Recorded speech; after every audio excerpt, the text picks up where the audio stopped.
Bonjour et bienvenue. Aujourd'hui, on s'attaque à un sujet absolument crucial. Comment fixer un prix juste et rentable? Pour ça, on va décortiquer la méthode suisse de référence pour les travaux électriques, le manuel USI. On va voir comment il peut devenir une véritable feuille de route pour la rentabilité.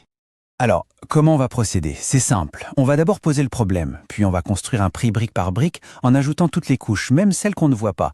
Et à la fin, on aura une image complète et claire de la méthode. Pour commencer, posons les bases.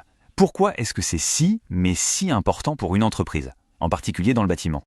Soyons honnêtes, pour beaucoup d'entrepreneurs, fixer un prix, c'est un peu comme jouer à la loterie. Il y a cette tension permanente. Il faut être assez bas pour décrocher le marché, mais assez haut pour que ça vaille le coup. Et les enjeux, ils sont énormes. La différence entre une simple estimation et un vrai système, c'est littéralement la différence entre une entreprise qui survit et une entreprise qui prospère. Avoir un système, ça apporte de la clarté et ça change tout. C'est là qu'intervient le manuel USI. Il ne donne pas juste une liste de prix, non, il fournit une véritable méthodologie, une façon de construire un prix, pièce par pièce. L'idée, c'est de s'assurer que rien, absolument rien, n'est laissé de côté. Allez, rentrons dans le vif du sujet. Voyons comment on construit ce prix, étape par étape. On commence par ce qui est le plus tangible sur un chantier, le matériel. On pourrait croire que le coût du matériel, c'est simple. C'est le prix sur le catalogue, point final. Mais en réalité, c'est un parcours bien plus complexe. On part du prix catalogue, bien sûr, mais le coût réel pour l'entreprise, on ne l'obtient qu'après avoir ajouté toute une série de frais qui viennent se greffer dessus. Et ce qui est super intéressant, c'est que le système va encore plus loin. Il fait une distinction fondamentale. Il ne traite pas de la même façon le matériel qui arrive directement sur le chantier et celui qui passe par l'entrepôt.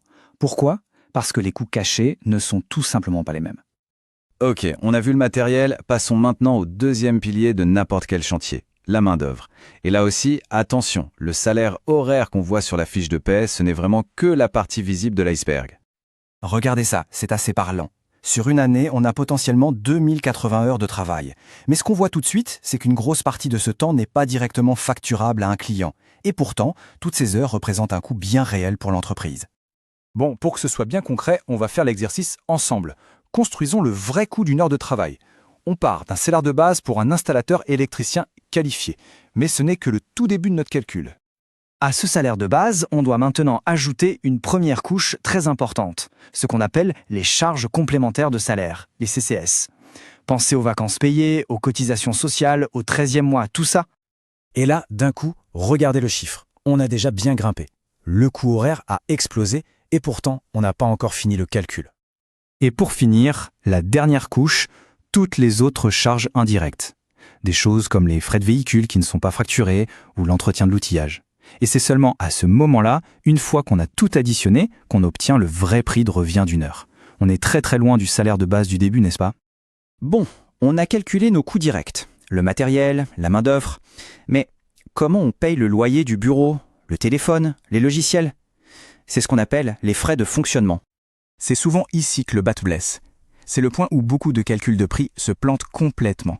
Heureusement, le système USIE a prévu le coup, avec une catégorie bien spécifique, les charges d'administration et de vente, les fameuses CAV. Et quand on parle de ces charges, ce n'est pas abstrait du tout. On parle de choses très concrètes. Le loyer, les salaires du personnel administratif, le marketing et même le coût des devis qu'on a préparés mais qui n'ont pas été acceptés. Si on les oublie, c'est comme si on payait de sa poche pour travailler. Maintenant, il y a un autre élément, un élément crucial, qui est très souvent, trop souvent oublié dans les calculs. C'est tout le travail intellectuel, le travail de cerveau qui fait qu'un projet réussit. Dans la méthodologie USI, ça a un nom, l'élaboration technique, ou ET. Et le système est conçu pour intégrer ce coût de manière méthodique dans le prix final.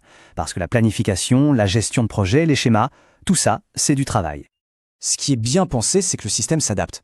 Il reconnaît que la responsabilité de ce travail de réflexion n'est pas la même selon la taille du projet. Ça garantit que ce coût est toujours pris en compte, peu importe le cas de figure.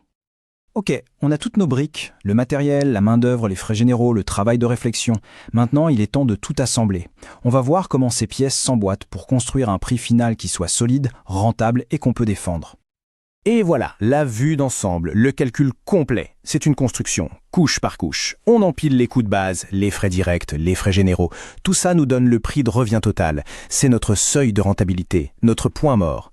Et c'est seulement après tout ça qu'on vient ajouter la marge pour le risque et le bénéfice. C'est ça la véritable récompense. Mais attention, le travail n'est pas fini une fois la facture envoyée. Ça, c'est un point clé de la philosophie USAI, l'idée de boucle d'amélioration. En comparant ce que ça a vraiment coûté avec le devis de départ, on ne fait pas que vérifier ses comptes. On calibre son système pour que le prochain devis soit encore meilleur, encore plus juste. Au final, on voit bien que cette approche, elle transforme la tarification. On passe d'une sorte d'art un peu hasardeux à une véritable science.